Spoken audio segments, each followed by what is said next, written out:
नमस्कार, मैं हूं शौर्या मिश्रा। स्वागत है आपका सी न्यूज़ भारत पे। वक्त हो गया है गुजरात बुलेटिन का। इस बुलेटिन में बात करेंगे अहमदाबाद की, जहां श्री स्वामी नारायण मंदिर मूर्ति प्रतिष्ठा महोत्सव का भव्य आयोजन किया गया है। आगे बात करेंगे बड़ौदा की, जहां नगर पालिका ने पीएम स्वनिधि योजना के अंतर्गत बैंकर कार्यशाला का आयोजन किया है। ऐसी तमाम खबरों पर करेंगे विस्तार से चर्चा। अहमदाबाद ग्रामीण साणंद में BAPS श्री स्वामी नारायण मंदिर में 28 से 30 अक्टूबर 2025 तक भव्य मूर्ति प्रतिष्ठा महोत्सव आयोजित किया गया।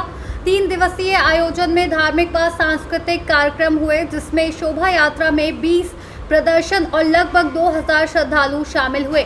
दूसरे दिन मूर्ति स्थापना समारोह में जिला भाजपा अध्यक्ष शैलेश दावड़ा, विधायक कन्हूभाई पटेल और अन्य गणमान्य उपस्थित रहे। मूर्ति स्थापना गांधीनगर के महंत परम पूज्य आनंद स्वरूप स्वामी ने की, जिसमें पूज्य यज्ञ प्रिय स्वामी, पूज्य निखिलेश स्वामी और अन्य संत शामिल हुए। साणंद व आसपास से बड़ी संख्या में श्रद्धालुओं ने भाग लिया। महंत स्वामी महाराज के आशीर्वाद से प्रमुख स्वामी महाराज के स्वप्न के अनुरूप यह अद्भुत मंदिर तैयार हुआ, जिसमें बच्चों, युवतियों, लड़कियों और योग गतिविधियों के लिए अलग अलग हॉल बनाए गए। इस मंदिर की आधारशिला 2022 में रखी गई थी। महाराजनी जय। प्रगट गुरुवरी महंत स्वामी महाराजनी जय।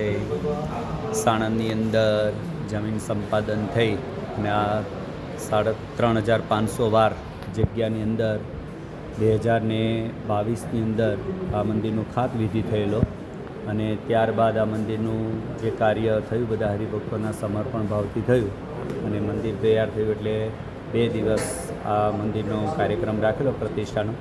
એમાં ગઈકાલે યજ્ઞની અંદર 500 જેટલા યજમાન એ યજ્ઞની અંદર લાભ લીધો અને ત્યાર પછી બપોર પછી શોભાયાત્રા હતી। એ શોભાયાત્રાની અંદર લગભગ 20 જેટલા વિવિધ પ્રકારના ફ્લોટ અને એ આખો જે કાર્યક્રમ એ નગરયાત્રાનો થયેલો એની અંદર લગભગ 2000 જેટલા હરિભક્તો આ નગરયાત્રાની અંદર જોડાયેલા અને ત્યારબાદ આજે સવારે અહીંયા પ્રતિષ્ઠા વિધિનો કાર્યક્રમ થયો। આ ગાંધીનગરના મહંત પરમ પૂજ્ય આનંદ સ્વરૂપ સ્વામીના વરદ હસ્તે મહંત સ્વામી મહારાજની પ્રતિષ્ઠિત થયેલી મૂર્તિની સ્થાપન વિધિ એ અહીંયા સાણંદની અંદર થઈ। સાથે સાથે વડીલ સંતોની અંદર પૂજ્ય યજ્ઞપ્રિય સ્વામી, પૂજ્ય નિખિલેશ સ્વામી અને આદિક સંતો પણ જોડાયા અને ધામધૂમપૂર્વક આ પ્રતિષ્ઠા વિધિ થયો। સાણંદના સમર્પિત હરિભક્તો સાથે સાથે આજુબાજુના વિસ્તારના દહેગામ છે, બારેજા છે, વિરમગામ છે, જે આ સત્સંગ મંડળ સાથે જોડાયેલા બધા જ હરિભક્તોએ પણ ખૂબ સારી સેવા, સહયોગ અને સહકાર આપ્યો। તેથી આ મૂર્તિ પ્રતિષ્ઠા વિધિ ખૂબ જ ધામધૂમપૂર્વક અને દિવ્યતાથી એ ઉજવાઈ ગઈ। પ્રમુખ સ્વામી મહારાજના સંકલ્પનું આ મંદિર છે અને મહંત સ્વામી મહારાજના આશીર્વાદ અને પ્રેરણાથી આ અદ્ભુત મંદિર એ તૈયાર થયું છે। આ મંદિરની અંદર સંયુક્ત સભા પણ સારી રીતે થઈ શકે, સાથે સાથે બાળ પ્રવૃત્તિ, બાલિકા પ્રવૃત્તિ, યુવક પ્રવૃત્તિ અને યુવક અને યુવતી પ્રવૃત્તિઓના પણ અલગ અલગ એ હોલ એ તૈયાર કરવામાં આવ્યા છે। એ પ્રમાણે આ સત્સંગ પ્રવૃત્તિ એ ધીરે ધીરે બધી વિકાસ પામતી જશે। એ પ્રમાણે બધી વ્યવસ્થા પણ આ મંદિરની અંદર કરવામાં આવી છે। આ મંદિરની અંદર 2 ટાઈમ આરતી, એની અંદર પણ હરિભક્તો લાભ લેશે અને સાથે સાથે રોજ રૂટીન દૈનિક કથા વાર્તાનો પણ લાભ આ મંદિરની અંદર પ્રાપ્ત થશે। અઠવાડિયાની અંદર એકવાર વિશેષ સભા પણ આ મંદિરમાં થતી હોય છે। આ રીતે અહીંયા સાણંદના મુમુક્ષુજનો એ આ મંદિરનો વિશેષ લાભ લે અને બધા યુવાનો, બાળકો બધા સંસ્કારી બને એ હેતુથી આ સારું મંદિર અહીંયા બનાવવામાં આવ્યું છે। શ્રી સ્વામિનારાયણ ભગવાનની જય। સાણંદની અંદર ખૂબ જ સુંદર મંદિર પ્રમુખ સ્વામી મહારાજ અને મહંત સ્વામી મહારાજના આશીર્વાદથી અહીંયા આગળ બનાવવામાં આવ્યું છે। મંદિરોની સમાજની અંદર બહુ જ આવશ્યકતા હોય છે। જેમ દૈહિક સુખ માટે હોસ્પિટલની અંદર જરૂર છે, શિક્ષણ માટે સ્કૂલની જરૂર હોય છે, એવી રીતે આત્માના કલ્યાણ માટે, મનની શાંતિ માટે એ મંદિરની ખૂબ આવશ્યકતા હોય છે। આજના જમાનાની અંદર બાળકોની અંદર, યુવકોની અંદર એ સંસ્કાર એ ખૂબ જરૂરી છે। એ સંસ્કાર છે એ કેવળ મંદિરની અંદર આવવાથી ભગવાનના દર્શન કરવાથી, સત્સંગ કરવાથી, કથા સાંભળવાથી અને સંતો છે એના યોગથી આ પ્રકારના સંસ્કારો પ્રાપ્ત થતા હોય છે. પ્રમુખ સ્વામી મહારાજે, મહંત સ્વામી મહારાજે અત્યાર સુધીમાં લગભગ 1800 જેટલા મંદિરોની રચના કરી છે, નિર્માણ કર્યું છે. એમાં દિવસે દિવસે આ પ્રકારના મંદિરો છે ઉમેરતા જાય છે.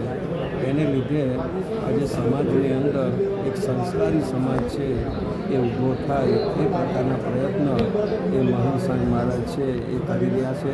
પ્રમુખ સ્વામી મહારાજે પણ એ પ્રકારના પ્રયત્નો કર્યા. એટલે મંદિરોથી મનને શાંતિ મળે છે. તો મહારાજ સ્વામીને પ્રાર્થના કરીએ કે અહીંયા આગળ જે સાણંદમાં મંદિર થયું છે એની અંદર પણ ખૂબ બધા સમાજના લોકો છે આવે, દર્શન કરે અને મનને શાંતિ પ્રાપ્ત કરે અને એમની અંદર સંસ્કારો છે એની અંદર વૃદ્ધિ પામે. श्री स्वामीनारायण भगवान जय. अहमदाबाद से सी न्यूज़ संवाददाता यज्ञेश गोस्वामी की रिपोर्ट। गुजरात सरकार के नगरीय विकास विभाग द्वारा मनाए जा रहे नगरीय विकास वर्ष के तहत दबोई नगर पालिका ने पीएम स्वनिधि योजना अंतर्गत बैंकर कार्यशाला का आयोजन तालुका पंचायत कार्यालय सभागार में किया। कार्यशाला की अध्यक्षता जिला अग्रणी बैंक प्रबंधक लखन सिंह मीणा ने की, जिसमें नगर पालिका के मुख्य अधिकारी जयकिशन तड़वी, परियोजना प्रबंधक महेश भाई परमार, तालुका विकास अधिकारी रणजी भाई, नाबार्ड प्रबंधक, नगर सामाजिक संगठन प्रवीण भाई बारिया और विभिन्न बैंकों के प्रबंधक उपस्थित रहे। कार्यशाला में पीएम स्वनिधि योजना पर विस्तृत चर्चा हुई तथा स्ट्रीट वेंडर्स के लंबित ऋण आवेदनों के निस्तारण और उन्हें ऋण उपलब्ध कराने पर निर्णय लिया गया। इसी अवसर पर दबोई नगर पालिका द्वारा लोक कल्याण मेला भी आयोजित किया गया, जिसमें नए ऋण आवेदन, डिजिटल लेन देन की जानकारी और स्वनिधि से समृद्धि योजना की 8 योजनाओं का लाभ नागरिकों को प्रदान किया गया। गुजरात सरकारना शहरी विकास विभाग द्वारा शहरी विकास वर्षनी उजवणी थई रही है, त्यारे गुजरात शहरी आजीविका मिशन द्वारा पीएम स्वनिधि योजना हेठळ बेंकर्सनो वर्कशॉप करवानी सूचना आपवामां आवेल। जे मुजब आज डभोई नगरपालिका द्वारा डभोई नगरनी तमाम बेंकना मेनेजरश्रीओ साथे बेंकर्स वर्कशॉपनुं आयोजन करवामां आव्युं हतुं। आ वर्कशॉप तालुका पंचायत कचेरी डभोई खाते राखवामां आव्यो हतो, जेमां डभोईनी तमाम नगरनी बेंको उपस्थित रही અને આ પીએમ સ્વનિધિ યોજનાના લાભાર્થીઓને વધુમાં વધુ લાભ આપી શકાય તે મુજબની ચર્ચા કરવામાં આવી છે. સાથે સાથે જેટલી પણ પીએમ સ્વનિધિની અરજીઓ પેન્ડિંગ છે તેને આગામી દિવસમાં તાત્કાલિક આ ફેરિયાઓને લોનનો લાભ મળે એ મુજબનું આયોજન પણ બેંક મેનેજર શ્રીઓ સાથે કરવામાં આવ્યું છે. સાથે સાથે આ યોજનામાં જે ચેન્જીસ આવ્યા છે તેની પણ ચર્ચા કરી છે કે જે ફેરિયાઓને 10,000, 20,000 અને 50,000ની લોન હતી એ હવે 15,000, 25,000 અને 50,000ની લોન કરવામાં આવી છે. તો એ વિશે પણ ચર્ચા કરી અને વધુમાં વધુ ફેરિયાઓને આ યોજનાનો લાભ મળે એ મુજબનું આયોજન આ વર્કશોપમાં ચર્ચા કરીને કરવામાં આવ્યું છે. बरोड़ा से सी न्यूज़ संवाददाता लाल भाई भटियारा की रिपोर्ट। डबोई, नानोड़ी, भगोल चौकड़ी और सिनोर चौकड़ी के पास आवारा मवेशी अक्सर दिखाई देते हैं, लेकिन आज स्टैचू ऑफ यूनिटी पर प्रधानमंत्री नरेंद्र मोदी और वीआईपी लोगों की मौजूदगी के कारण डबोई नगर पालिका ने मवेशियों को हटाने के लिए कर्मचारियों की तैनाती की है।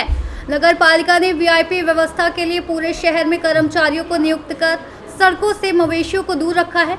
हालांकि मवेशियों की ये समस्या आम जनता के लिए लगातार बढ़ती जा रही है, पर नगर पालिका की कार्रवाई केवल वीआईपी आगंतुकों को ध्यान में रखकर की गई है। बरोड़ा से सी न्यूज़ संवाददाता लाल भाई भटियारा की रिपोर्ट। दबोई में सरदार वल्लभ भाई पटेल की जयंती पर राष्ट्रीय एकता दिवस कांग्रेस पार्टी द्वारा भव्य रूप से मनाया गया। दबोई वडोदरा भोगोल नाका के पास पटेल की प्रतिमा पर पुष्पांजलि अर्पित कर कांग्रेस नेताओं व कार्यकर्ताओं ने उन्हें श्रद्धांजलि दी। कार्यक्रम में सरदार पटेल के भारत के एकीकरण में योगदान और उनके बलिदानों को याद किया गया। दबोई कांग्रेस द्वारा आयोजित समारोह में नेताओं ने सरदार पटेल के देशभक्ति, दृढ़ संकल्प और प्रशासनिक कौशल को नमन किया।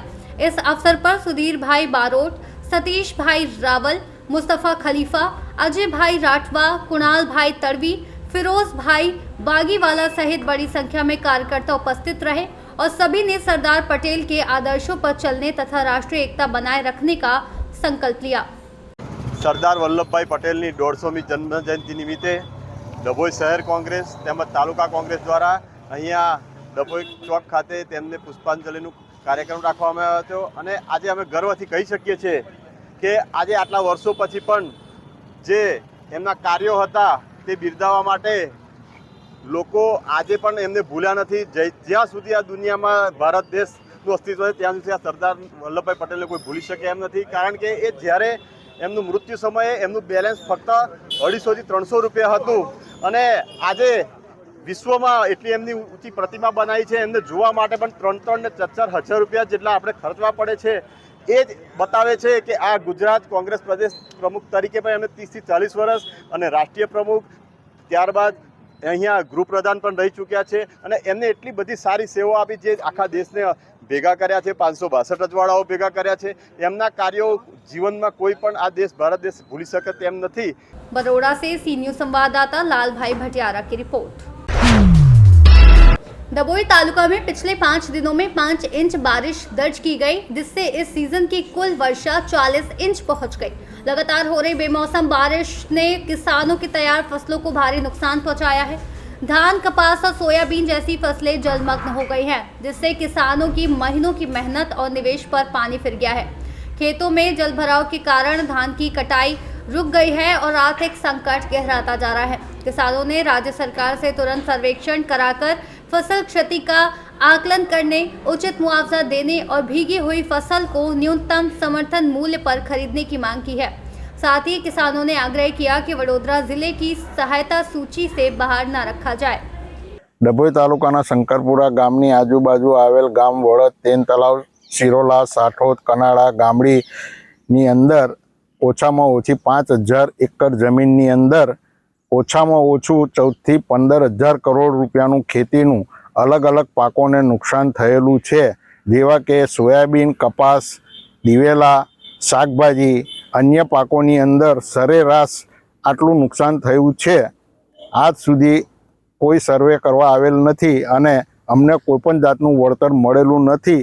અમારા ધારાસભ્યોએ પણ ઘણી રજૂઆત કરી હોવા છતાં કોઈ પણ જાતનું વળતર આપવા માટે અહીંયા આગળ કોઈ હજુ આવ્યું નથી. તો તાકીદે પગલાં લઈ અને ખેડૂતોને નમતું જોખવા માટે વિનંતી. કેટલા દિવસથી વરસાદ? છેલ્લા 4 દિવસથી વરસાદ સતત પડે છે સૌરાષ્ટ્રમાં. ને એમાં આજ સુધી અમે જોયું છે તો સૌરાષ્ટ્રમાં વળતર ઘણું બધું આપેલું છે સરકારે, પણ વડોદરા જિલ્લાની અંદર ને અમે મધ્ય ગુજરાતની અંદર તો કોઈ પણ જિલ્લાની અંદર અમે વળતર મળ્યું હોય એવું સાંભળ્યું નથી. તો સરકારે અમારા ધારાસભ્યોની તથા અમારા ગ્રામજનોની રજૂઆતને ધ્યાનમાં લઈ બને એટલું વહેલી તકે વળતર આપવા માટે વિનંતી. હું ડભોઈ તાલુકાના શંકરપુરા ગામનો ખેડૂત. અમારા અંદાજે આજુબાજુના ગામોમાં થઈ 5000 એકર જમીનમાં આ કમોસમી વરસાદ 4 દિવસથી સતત પડે છે. એના કારણે દરેક ક્રોપ અમારો ડાંગર છે, સોયાબીન છે, કપાસ છે, દિવેલા છે, બધું સર્વનાશ થઈ ગયો છે. અને અમારા ગામની આજુબાજુની સીમમાં જે નુકસાન થયું છે એનું કોઈ સર્વે કરવા આવ્યું નથી. અને અમારા ધારાસભ્યો, વડોદરા જિલ્લાના 4 ધારાસભ્યોએ અનેક વખત રજૂઆત કરી, પત્રો લખ્યા, છતાંય આ સૌરાષ્ટ્રને કચ્છમાં નુકસાની આપે છે દર વર્ષે સરકાર, પણ અમારા ગામની કે આજુબાજુની વડોદરા જિલ્લાની કોઈ નુકસાની આપતું નથી. જ્યારે આ સાલ અમારે જે ડાંગર અને સોયાબીનનો કાપવાનો સમય થઈ ગયો હતો, છતાં પણ કોઈ હજુ સર્વે કરવા આવ્યું નથી અને એ સદંતર પાક ફેલ ગયો છે, છતાં કોઈ નુકસાની આપી નથી. તો અમારી એવી નમ્ર અરજી છે સરકારને કે આ ચાલુ સાલે તાત્કાલિક ધોરણે સર્વે કરાવીને બધાને વળતર ચૂકવે. बड़ौदा से सी न्यूज संवाददाता लालभाई भटियारा की रिपोर्ट। फिलहाल के लिए गुजरात बुलेटिन में बस इतना ही। देश और दुनिया की तमाम बड़ी खबरों के लिए बने रहिए सी न्यूज़ भारत के साथ। हर खबर आपके साथ, आपके हाथ।